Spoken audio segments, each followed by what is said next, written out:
Salut fidèles abonnés, bienvenue sur ma chaîne.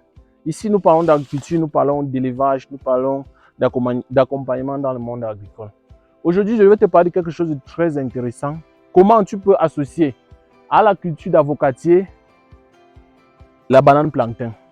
C'est-à-dire, comment tu peux associer à un verger la culture de la banane plantain.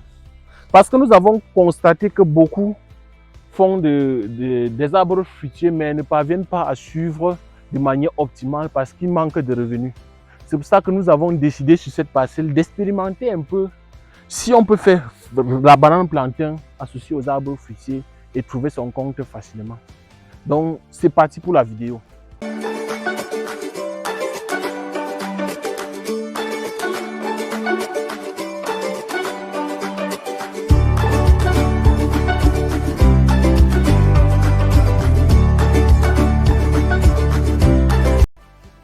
Bienvenue sur ma chaîne. Sur cette chaîne, nous parlons d'agriculture, nous parlons d'élevage, nous parlons de business, nous parlons de tout ce qui entre dans l'accompagnement des jeunes dans l'agriculture.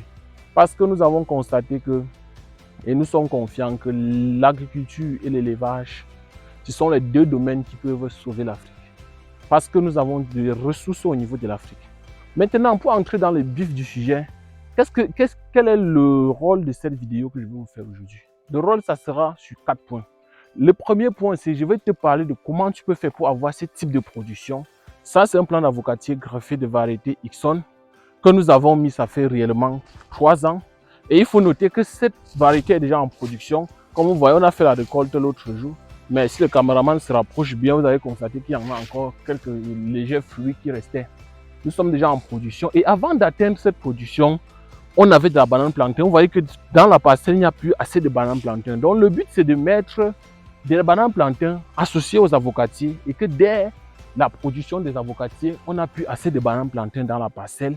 Et les récoltes de la banane plantain vont te permettre de suivre ton verger jusqu'à avoir un verger de ce type. Quand je parle de la production ici, je suis très confiant.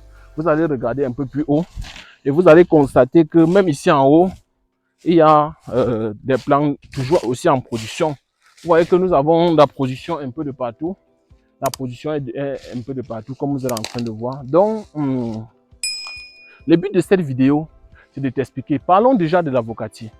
Les avocatiers greffés, aujourd'hui, nous le conseillons de mettre 7 mètres entre les lignes et 7 mètres entre les interlignes. Ça nous donne un total d'en moyenne 200 plants à l'hectare. Maintenant, quand je mets ces 200 plants à l'hectare, je mets encore dans les interlignes de la banane plantain à des écartements de 3 mètres sur 3. Ça fait à ce que j'ai 1111 plants de bananes plantain.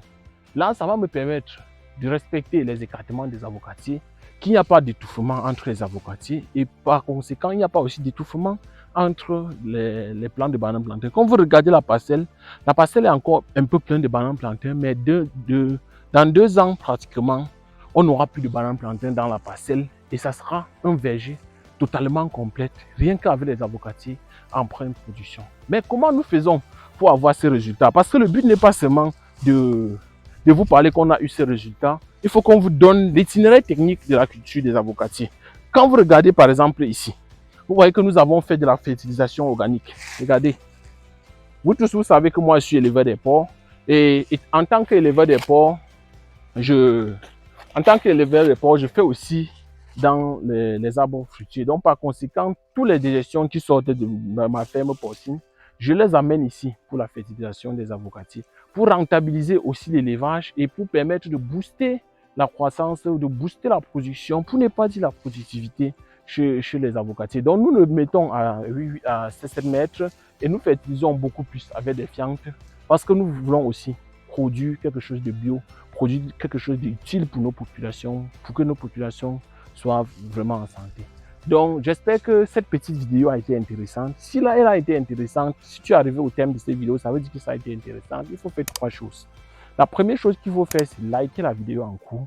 La deuxième chose, c'est de poser toutes les questions dont tu as besoin. Donc, si tu as besoin de comprendre quelque chose, de comprendre le nombre de plants à l'hectare, comment on fait la trouaison, comment on fait le piquetage, où est-ce que les plants sont disponibles, est-ce que nous accompagnons les jeunes à faire ce type de parcelles, Tu peux poser toutes ces questions-là et on va vous apporter des éléments de réponse pour ne pas être long dans cette vidéo. Et la troisième chose, c'est de partager cette vidéo à l'un de tes proches ou dans un forum où on a besoin de ce type d'expérience pour essayer de rentabiliser notre agriculture.